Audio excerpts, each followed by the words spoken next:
पुत्राचं कौतुक करूया की ज्यांना फार आनंद होईल. आणि हां, यानंतर आदरणीय योगेश प्रभू मार्गदर्शन करणारच आहेत. मार्गदर्शन झाल्यानंतर जेव्हा आपण प्रत्यक्ष बक्षीस समारंभ असेल त्यावेळी कृपया सर्व पारकरी मंडळींनी या ठिकाणी उपस्थित राहायचं आहे. मार्गदर्शन आपण त्यांचं सर्वांनी ऐकूया. नमस्ते शारदे देवी सरस्वती मतिप्रदे वसत्वं मम जिह्वाग्रे सर्व विद्या प्रदाभव. नमस्कार. गेले 3 दिवस या गावामध्ये परत एकदा येण्याचा योग आला. काही दिवसापूर्वी गावठणवाडी मित्रमंडळाने आयोजित केलेल्या जिल्हास्तरीय भजन स्पर्धेसाठी येण्याचा योग आला होता. सर्वप्रथम विठ्ठल रखुमाई भजन मंडळ आणि इथले सर्व आयोजक संयोजक, विशेषतः गावडे सरांनी मला गुरुजींनी फोन करून इथे पाचारण केलं. आपली विनंती नाही, आपली ऑर्डर असते. आपण विनंती म्हणू नका, कारण गावडे सर आणि मी एकाच गुरुजींकडे शिकलोय. त्यांचं विचार अजून चालू आहे, माझं झालं, एवढाच फरक आहे. पण एक प्रेमाची आमची एक बंधनं आहेत, ती निभावावी लागतात. आणि असं काही नसतं. भजनाचं मूल्यमापन करायला तो दर्जा भजन ठरवतं, स्पर्धा ठरवत नाही. शब्दाचा अर्थ लक्षात घ्या. बऱ्याच परीक्षकांचं असं मत आहे की तालुकास्तरीय स्पर्धेला मी काय परीक्षण करणार, मी अलंकार आहे, मी विशारद आहे. अरे मी एक भजनी कलाकार आहे, मी भजन ऐकण्यासाठी इथे आलोय. हे महत्वाची गोष्ट आहे सगळ्यात. तो तालुकास्तरीय असू दे, गाव मर्यादित असू दे, पंचक्रोशी मर्यादित असू दे, किंवा मग जिल्हास्तरीय असू दे किंवा राज्यस्तरीय असू दे, भजन हे भजन आहे. भजनाचा दर्जा आपण ठरवू शकत नाही. भजनाचा दर्जा भजन ठरवतं, गायक ठरवतात, कलाकार ठरवतात. तिसरा माणूस परीक्षा घेऊन दर्जा ठरवत नाही. आता परीक्षक काय काम करतो ते पुढे ऐका. परीक्षक एवढंच काम करतो की भजन झालेल्या भजनाचा भाव आणि त्याने केलेल्या काही गोष्टी समर्पक किंवा त्याला विरोधक काय आहे एवढंच मोजमाप करतो. तो भजनाचं मोजमाप करू शकत नाही.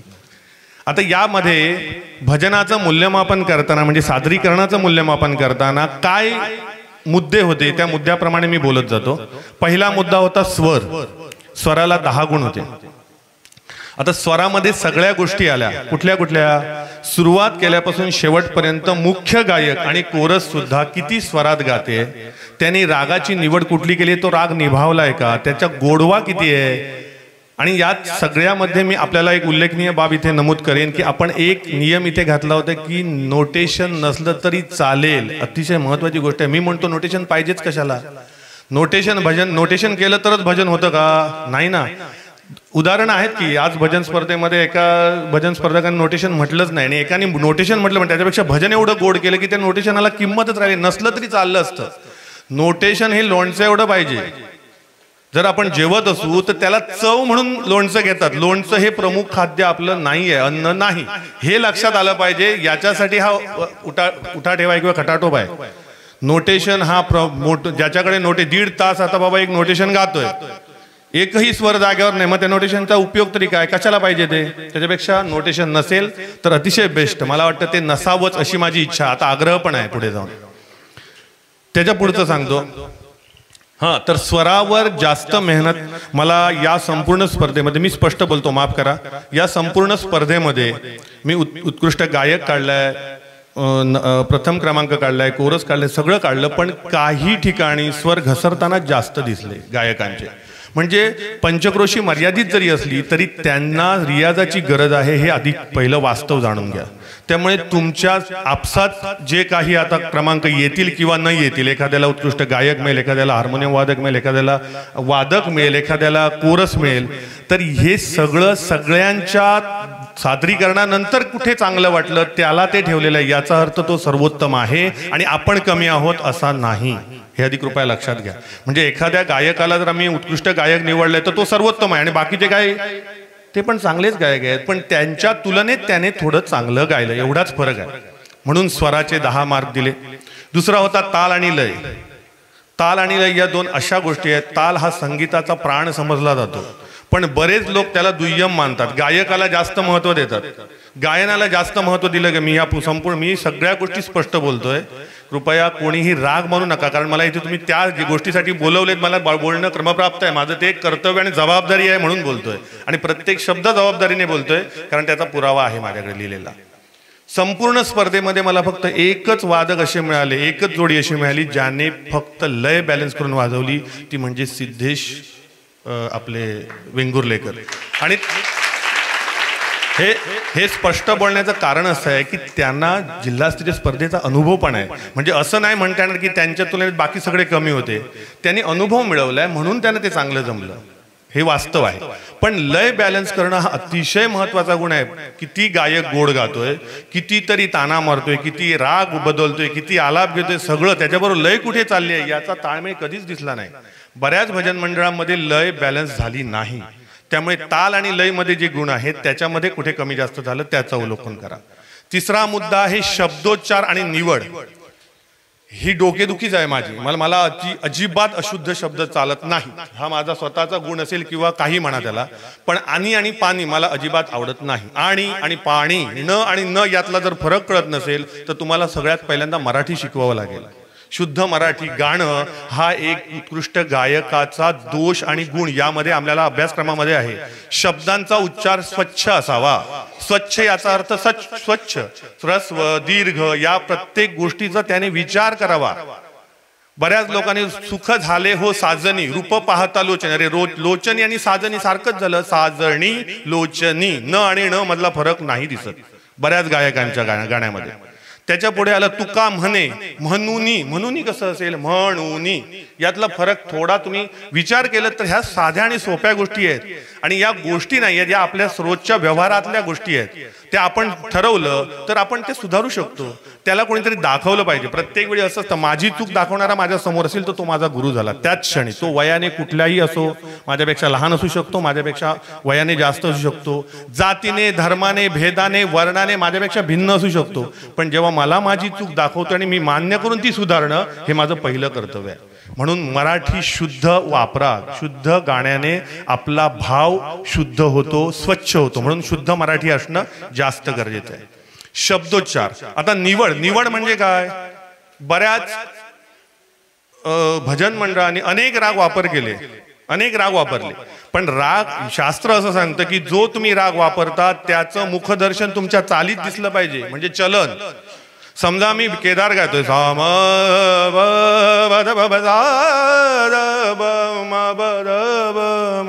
रे सा रे, एवढं झालं की संपला विषय. त्याच्यासाठी वेगळं याची गरज नाहीये. पण ते तुम्ही बदल करताय तर ते दिसलं पाहिजे. त्याला आलाप घेण्याची गरज लागता नाही.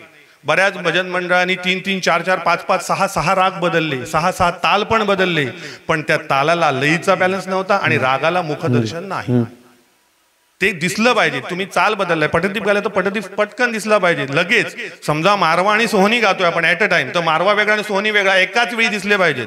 एक क्षणाचा विलंब असता नाही. तरच आपण राग बदल करावा. नसल्यास साधे सोपे राग घ्यावे आणि गोड भजन करावं. काय कोणी सांगितलंय की राग 50 वापरले पाहिजेत?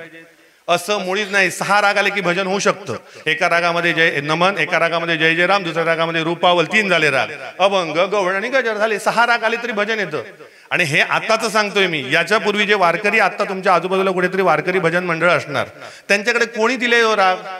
कोणाकडे हार्मोनियम आहे, कोणाकडे तानपूर आहे, मला दाखवा बघू. पण ते वारकरी बुवा जेव्हा उभे राहतात टाळ आणि नाळ घेऊन, तेव्हा ते असा रंग करतात की विठ्ठलाला सुद्धा नाचवतात आपल्या भजनामध्ये. ही ताकद भजनामध्ये आहे. म्हणून राग, किती राग वापरले काहीही किंमत नाही. किती आकार घेतले काहीही किंमत नाही. किती अलंकार वापरले किंमत नाही. आलाप ताना सगळं व्यर्थ आहे. सगळ्यात महत्वाचा भाव आहे. आणि तो भाव जेव्हा तुमचा उभा राहतो तेव्हा ह्या सगळ्या गोष्टी त्याला रंग देतात. म्हणजे आपण राग वापरले ते राग रंग देतात, ताल रंग देतात. कधी जेव्हा तुमचा भाव निश्चळ असेल, निर्मळ असेल, त्यावेळी. भावच नसेल, फक्त हे असेल तर याला काही उपयोग नाही. झाला शब्दोच्चार आणि निवडीमध्ये अजून एक प्रकार येतो राग.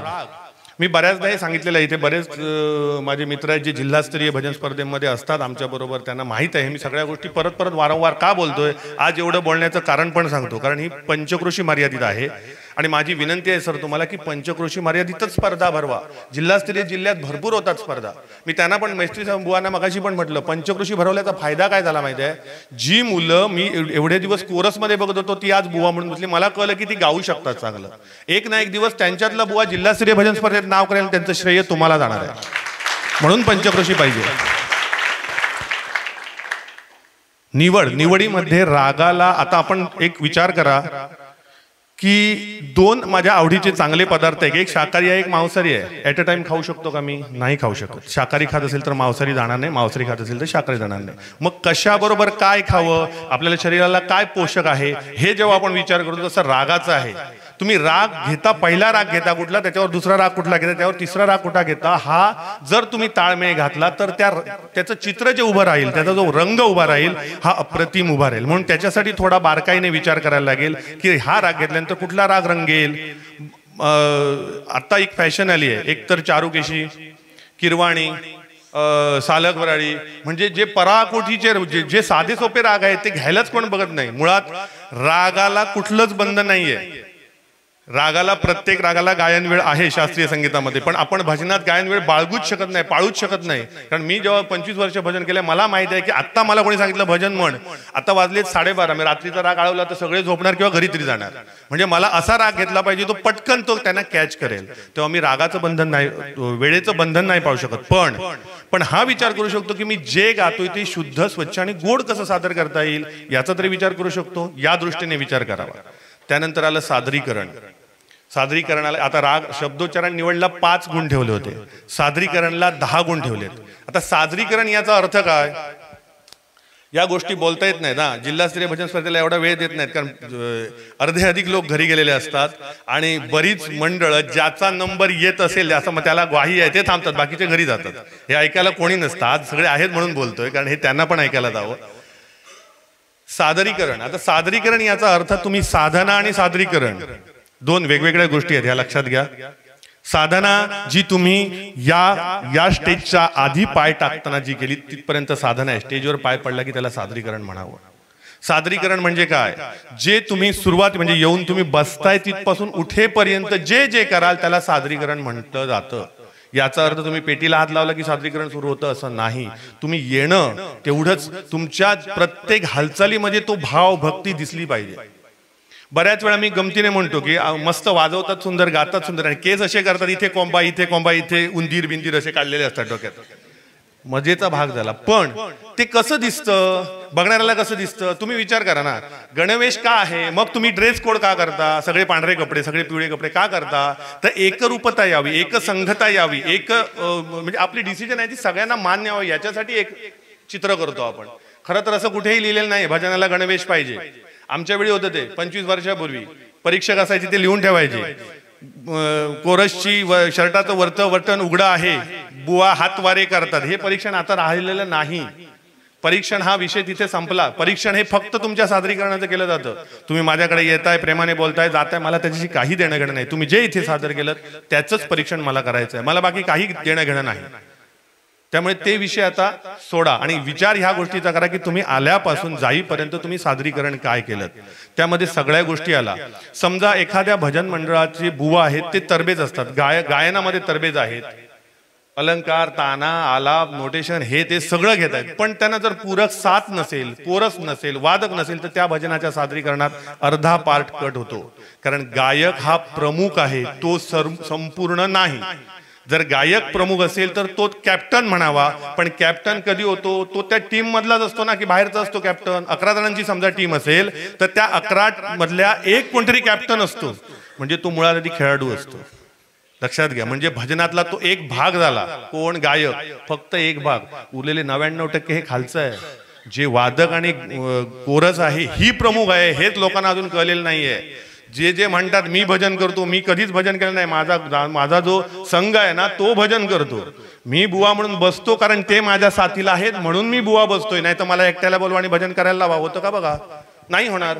म्हणजे वादक, झांजवाला, तुमची टाळ, ती झुंजरी, हे ते जे काय तुम्ही सगळे साहित्य आणतात त्याच्या प्रत्येक गोष्टीला तेवढंच महत्व द्या जेवढं गायकाला आहे. सादरीकरणाचे विषय सांगतोय बघा, किती किती मुद्दे आहेत. दुसरा मुद्दा, गायक सर्वसाधारण आहे पण वादक पट्टीचा आहे, विशारद आहे, अलंकार आहे, पकडून चला.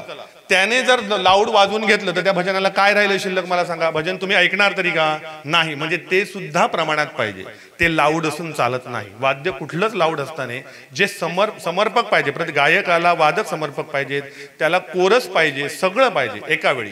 आता हे सगळं झालं, कोरस जर एखादा जरी स्वरात नसेल तरी आता माईक एवढे शार्प आहेत की ते पटकन कानात बसतं, तिथे तुमचा रंग उतरतो, भाव उतरतो. हे झालं. त्याच्या पुढे जाऊन सांगतो, बऱ्याच भजन मंडळांची, आता ही पहिली स्टेज आहे तुमची, कदाचित पहिलं पण भजन सादर केलंय बऱ्याच बुवांनी, या स्पर्धेच्या निमित्ताने पहिलंच भजन सादर केलं.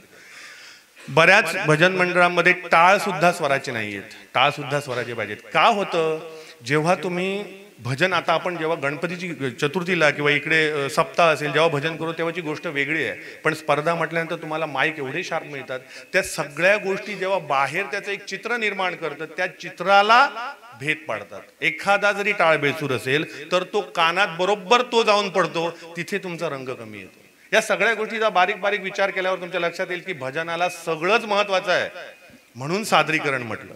आता एवढं सगळं झालं, कोरस आहे. बऱ्याच कोरसला नोटेशन म्हणण्यात जास्त इंटरेस्ट आणि बऱ्याच कोरसला नोटेशन झाल्यानंतर इंटरेस्ट, असं पण मी बघितलं. याचा अर्थ असा की काही मंडळांची कोरस होती, आता हे अर्थात पहिली स्टेज आहे, मी त्याला दूषण देत नाही किंवा चुका सांगत नाहीत, पण याच्यामधनं शिकावं काय हे पण पुढे सांगतो. बऱ्याच कोरसचं असं होतं की पहिलं नोटेशन होईपर्यंत एकदम काय तो जोर लावायचा सगळा, आणि नोटेशन थांबल्यानंतर हा एकदम रिलॅक्स. तसं नाही आहे, भजन शेवटपर्यंत हे असंच राहिलं पाहिजे. आणि काही मंडळांचं होतं, पहिलं नोटेशन होईपर्यंत असं टेन्शन, एकदम एकामेकाच्या चेहऱ्यावर एवढ्या भुवया आणि एकदम ताणलेल्या, नोटेशन संपलं आणि हुशा एकदम, असं पण नाही चालणार. सगळ्या गोष्टी तेवढ्याच महत्वाच्या आहेत. पहिल्या बऱ्याच भजन मंडळांचं हे, या स्पर्धेपुरतं मी बोलत नाही, असे हे लक्षात घ्या. बऱ्याच भजन मंडळांची अशी पद्धत असते की पहिल्या गाण्याला भरपूर महत्व द्यायचं, 50 वेळा त्याची रिहर्सल घ्यायची, आणि पुढच्या गाण्याला एकदा नाही घेतलं, मी जागेवर काय ते बघतो. खरं आहे ना, बऱ्याच बुवांची अशी परिस्थिती आहे, मला नाही हे पटत. म्हणजे मी आता प्रत्यक्ष बोलतो, राग म्हणू नका. तुमच्याच गावातला आशिष सडेकर बुवा माझ्याकडे सध्या आमच्या ग्रुपमध्ये बुवा आहे, त्याला प्रत्येक गोष्ट मी अशीच पाहिजे असा जेव्हा अट्टहास करतो तेव्हा तो करतो, नाही तर तो पण हेच वाक्य सांगतो, उद्या मी जागेवर करतो, मला नाही चालत. कारण उद्या तू जागेवर करशील, तुझ्याबरोबर जी जोताला 10 माणसं बांधलेली आहेत ना, ती अडखळणार. हे त्याचं प्रमुख कारण. म्हणून म्हणतो की बुवा हा एकमेव असा माणूस नाही जो भजन मंडळ चालू शकतो. 10 जणांचं मंडळ आहे, 10ही जणांना तेवढंच महत्व द्या, तेव्हा तुमचं मंडळ टिकतं. 25 वर्ष आज रामकृष्ण हरी भजन स्पर्धेत आहे, ते फक्त एकाच गोष्टीवर, मी माझं मोठेपण सांगायला इथे उभा नाहीये, एका क्षणात सांगतो, ते फक्त एकाच गोष्टीवर की त्यातला प्रत्येक पार्ट महत्वाचा आहे. यापेक्षाही पुढे जाऊन सांगेन, गाडीचा ड्रायव्हर जो आहे आमचा, तो 17 वर्ष एकच गाडी आणि एकच ड्रायव्हर होता. विचार करा, हे का, तर तो उठल्यानंतर तो एकमेव माणूस असा होता जो बाहेर थांबायचा. तो उतरता उतरता सांगायचा, आज तुमचा काय नाही, एकही नंबर नाही तुमच्या घरात, चला. आणि आम्हाला त्या दिवशी एकही कुठलंही बक्षीस मिळालं नाही, हे वास्तव आहे. म्हणजे त्याला कान आहेत, आम्हाला गळा हात पाय त्याला कान होते. म्हणजे किती गोष्टी महत्वाच्या आहेत. या सगळ्या गोष्टी, तर मी आता इथे उभा आहे फक्त माझा अनुभव शेअर करण्यासाठी, याच्यातनं तुम्ही काय बोध घ्यावा हे तुम्ही ठरवा. हे झालं सादरीकरण. आता परिणाम हा सगळ्यात महत्वाचा बिंदू आहे. आता परिणाम कशाला म्हणावं, मी आता एवढा वेळ बोलतोय, त्याचा तुमच्यावर काय परिणाम झाला, म्हणजे तुमच्या सगळ्यांवरच म्हणतोय मी, काहीतरी झाला पाहिजे ना. जर माझ्या बोलण्यात मनापासून असेल, इथनं असेल, माझ्या बोलण्यात प्रामाणिकपणा असेल, माझ्या बोलण्यात सचोटी असेल, माझ्या बोलण्यात समोर मंदिर विठ्ठल रखुमाई उभे आहेत त्यांच्या पायाकडे माझे जर शब्द जात असतील, तर त्याचा परिणाम तुमच्यावर झालाच पाहिजे, माझी गॅरंटी आहे. मी एकही असा माणूस इथे आहे ज्याला माझ्या बोलण्याचा परिणाम झाला नाही, आणा माझ्यासमोर. का झाला नाही मी सांगतो. याचं कारण असं आहे, जे मी बोलतोय हे मनापासून बोलतोय, माझ्या मनात प्रेम आहे म्हणून बोलतोय, तसा भाव तुमच्या भजनात पाहिजे, यालाच परिणाम म्हणतात. परिणाम हा पाहिजे की मी इथे स्पर्धेला आलोय हे डोक्यात असताना, मी इथे भजनासाठी आलोय, मला भजनाचा आनंद घेऊन जायचा आहे. ही स्टेज माझ्याही आयुष्यात होती. आज मी तुम्हाला 25 वर्षानंतर अनुभवाने सांगतोय, पण ही स्टेज माझ्याही आयुष्यात होती. मी पहिलं भजन सादर केलं तेव्हा मला एवढंच माहित होतं, अरे स्पर्धेला चाललोय, हे पाहिजे ते पाहिजे, असं करायचं तसं करायचं. गेल्यावर 50% पहिलं आधी अवसान माझं गळालं. स्पर्धेचं प्रेशर काय असतं हे सगळ्यांना माहिती आहे. 50% मी आलो, त्याच्यानंतर पेटीला हात लावला, मला हार्मोनियम वाजवता येत नव्हती. हे सांगतोय का, हे सगळं तुमच्यासाठी सांगतोय. हार्मोनियम मला, मी जेव्हा बुवा म्हणून, सरांना माहित आहे मी गायक होतो, मी शास्त्रीय संगीत गातो, मला बुवा म्हणून बसवल्यानंतर माझी हालत, पहिला पंचम षड धरून मी आयुष्यातलं पहिलं भजन केलेलं आहे, एकही स्वर वाजवला नाही, फक्त सा आणि प. आणि माझ्या एका बाजूला कृष्णा पवार बुवा आणि दुसऱ्या बाजूला विश्वास प्रभुदेसाई बुवा होते, माऊली मंदिर पाठ. ही सत्य घटना आहे, वाटल्यास त्यांना विचारा, ते प्रभुदेसाई बुवा आजही आहेत, कृष्णा पवार बुवा गेले. फक्त ही कंडिशन, अशा 2 दिग्गज बुवांच्या मध्ये बसून माझी काय हालत झाली असेल तुम्ही विचार करा. ही पहिलं भजन माझ्या आयुष्यातलं, पण त्या भजनाने मला एवढा कॉन्फिडन्स दिला की प्रभुदेसाई बुवांनी आपल्या मंडळीला सांगितलं की बघा, कालपर्यंत कोरसमध्ये बसलेला मुलगा आज कसा भजन करून गेला बघा. ह्या 2 शब्दाने योगेश प्रभू उभा झाला. 25 वर्षानंतर जे उभा आहे या गोष्टीमध्ये. हे मोठेपणासाठी नाही आहे, कृपया टाळ्या मारल्यात तरी मला आनंद होणार नाही, हे मोठेपणासाठी नाही. हे मला एवढंच सांगायचं आहे की तुम्ही ज्या स्टेजला आहात ती स्टेज मी ऑलरेडी अनुभवलेली आहे. त्यामुळे परिणाम हा संपूर्ण भजन तुमचं रंगतदार कसं होईल याच्याकडे विशेष लक्ष द्या. तुम्ही भजनाचं प्रेशर आहेच, समोर परीक्षक बसलेले असतात. पहिले परीक्षक असे गंभीर होते, आम्ही गंभीर कधीच नसतो, कधीही गंभीर नसतो मी, कारण मला माहित आहे तुम्ही भजन सादर केल्यापासून सगळ्या गोष्टी माझ्याकडे लिहिलेल्या असतील. कदाचित जर माझ्या चुकल्या असतील तर तुम्ही दुरुस्त करा, आणि तुमच्या चुकल्या असतील तर मी दुरुस्त करेन. याच्यासाठी मी परीक्षण करतो. माझ्या माहितीनुसार आणि माझ्या ज्ञानानुसार, माझ्या भावनेनुसार, माझ्या प्रार्थनामध्ये जी काही पांडुरंगाची सेवा होती ती 3 दिवस झाली असं मी मानतो. कारण भजन करणं म्हणजे स्पर्धक आले, भजन आयोजित करणं म्हणजे आयोजक आले. परीक्षकांना फक्त काट्याच्या खुर्चीत बसवतात, पण तुमच्या हे लक्षात येत नाही की तो परीक्षक सुद्धा माणूस आहे, त्याच्याकडनं सुद्धा 3 दिवस सेवा झाली जेवढी तुम्ही केलीत. त्यामुळे माझ्या प्रार्थनात सेवा लिहिलेली होती. यासाठी मी परत एकदा सर्व आयोजकांचे आभार मानतो. सगळ्यात उत्कृष्ट ध्वनीची जे काम केलं त्याच्याबद्दल खरोखर एकदा जोरदार टाळ्या द्या. हे मी तोंडापुरतं बोलत नाही, कारण मी कधीच कोणाचे गोडवे तोंडावर गात नाही, कोणाचं वाईट मागून बोलत नाही. हा माझा स्वभाव आहे, सरांना माहित आहे, बऱ्याच जणांना माहित आहे. मी जे आहे ते तोंडावर सांगणार, वाईट सुद्धा तोंडावरच सांगतो. जिल्हास्तरीय स्पर्धा यंदाच्या नवरात्रात पहिले 2 दिवस इथे स्पर्धक आहेत, त्यांना कळलं कुठली गोष्ट बोलतोय. जिल्हास्तरीय स्पर्धेमध्ये एकही असं भजन झालं नाही ज्याला साऊंड व्यवस्थित लागला. फक्त एकच भजन झालं, रवनाथ भजन मंडळ पिंगुळे, आणि त्याचाच नंबर आला, रुपेश शंकर. पूर्ण भजन स्पर्धेमध्ये 3 दिवसाची भजन स्पर्धा, 3 दिवसामध्ये 15 स्पर्धकांपैकी फक्त एका भजन स्पर्धकाला जर साऊंड लागत असेल तर विचार करा किती जणांवर अन्याय होतो. पण हे तुम्ही आज होऊ दिलत नाही, याच्यासाठी तुमच्यासाठी जोरदार टाळ्या मनापासून. आणि दुसरी एक गोष्ट लक्षात ठेवा, माझ्या माहितीनुसार सांगतो, बऱ्याच वेळा आपण फक्त दर्जा माईकचा, दर्जा मशीनचा काही उपयोग नाही. बॉक्स कुठल्या आहुजाचे आहेत की याचे आहेत की त्याचे आहेत. अरे काय करायचं आहे, आवाज गोड देणं हे महत्वाचं आहे. इथे काय झालं मला माहित नाही, स्टेजवर मला कसं ऐकायला येत होतं माहित नाही, पण बाहेरच्या प्रेक्षकांना मला त्याचा आनंद मिळाला, म्हणून त्यांची एक गुणगान केलं. त्यानंतर झालं, संपत आलं माझं, जास्त टेन्शन घेऊ नका. यानंतरचा रिझल्ट तुमच्या समोर येईल. जे काही मी आज बोललो त्याचप्रमाणे मी रिझल्ट केलाय. जो केलाय तो प्रामाणिकपणे केलाय, जो केलाय तो देवाच्या समोर ठेवलाय. ज्या काही चुका असल्यास तर त्या माझ्या आहेत, जे काही चांगलं आहे ते त्याने बुद्धी दिलं म्हणून आहे.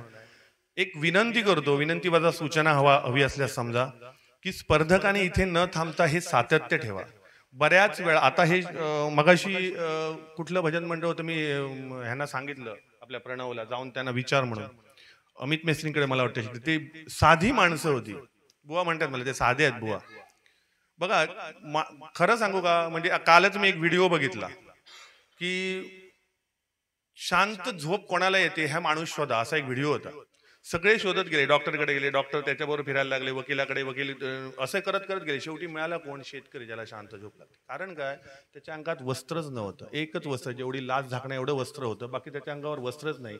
असा शेतकरी शांत झोपतो का, तर त्याचा भाव निर्मळ आहे, त्याचं मन निर्मळ आहे. सगळ्यात महत्वाची गोष्ट काय आहे, तुम्ही हे इथपासून काय करा, जे करायचं असेल ना मनापासून करा.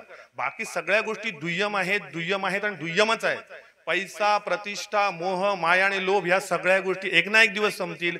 भाव तुमचा जिवंत राहील, एवढं 100% करा. एवढंच सांगतो आणि थांबतो. धन्यवाद. आपण मला इथे बोलवलं, ही ऐकून घेण्याची वेळ नाहीये, तरी सुद्धा 20 मिनिटं मी बोललो. असं मी सकाळपर्यंत बोलू शकतो, आता नाही बोलणार. 20 मिनिटं मला बोलायला वेळ दिली, तुम्ही सर्वांनी ऐकून घेतलं, शतशः तुमचे आभार मानतो. परत कधी आयुष्यात माझ्या प्रार्थनामध्ये सेवा लिहिलेली असेल त्या दिवशी मी परत एकदा इथे उभा होईन आणि आपल्यासाठी सेवेसाठी तत्पर राहीन. धन्यवाद. धन्यवाद.